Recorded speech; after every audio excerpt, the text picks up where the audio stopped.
Too much focus on being happy. Well, I think there's two things there. One is, do negative emotions play an important part in a happy life? And I think they absolutely do, because things like envy can show you what you really want, or feeling guilty shows you that your actions aren't reflecting your values. So negative emotions can be really important. Right.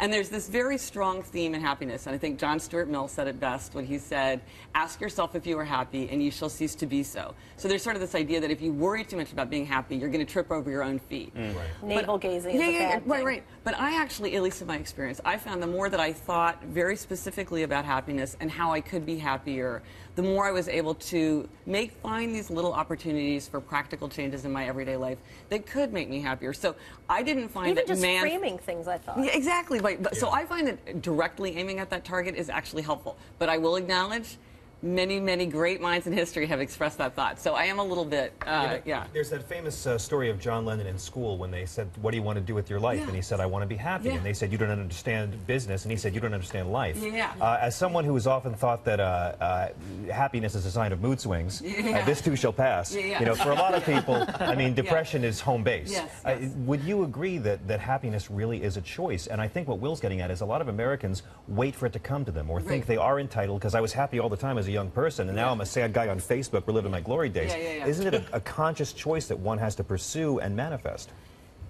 I think that's very true, but I find like feeling the choice to be happy is sort of too big, and so one of the things I did is I broke it down into very small, concrete actions, because I felt like I didn't know how to choose happiness, because that seemed too abstract to me, even though I know for many people that is like the mantra of their life. And so I had to say, like, I'm going to choose to go to bed on time. I'm going to choose to hug and kiss both my children, you know, many times during the day. So let's walk through some keys to happiness. Okay. And here's what you say.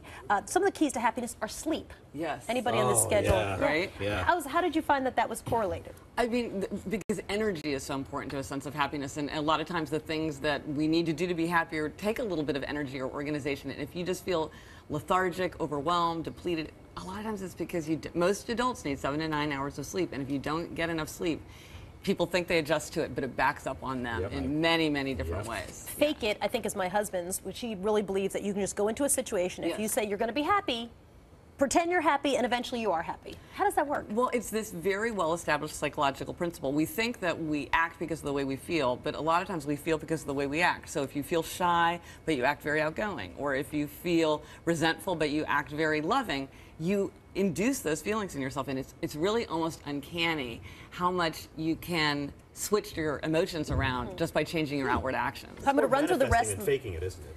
It's more creating it. Yeah, it's more like going towards what you want to be true. Yeah, faking it makes it sound like you're just, it's all a pretense, but it's really like, well, I want to feel friendly. I wish I felt friendly. Well, it's feeling friendly when you're not feeling friendly, which I think is a definition of faking it. Let's run through the rest of the list. Enjoy now, meaning kind of enjoy the moment, and compare the comparative sense of happiness. Well, it could be worse. I always struggle with that one. Write it down, keep a gratitude journal. And the last one, or not the last one, because the book has got a zillion, and you have an ongoing blog, of course, is be yourself.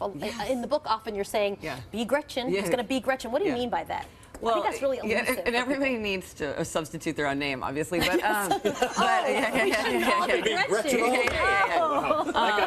somebody actually wrote me this irate email about that. It's like, I thought that was understood. But anyway, but no, you know thyself is engraved on the Temple of Apollo at Delphi. It's one of the most ancient principles of happiness. And you'd think, what could be easier, because you're just hanging out with yourself all day, so it's perfectly obvious who you are.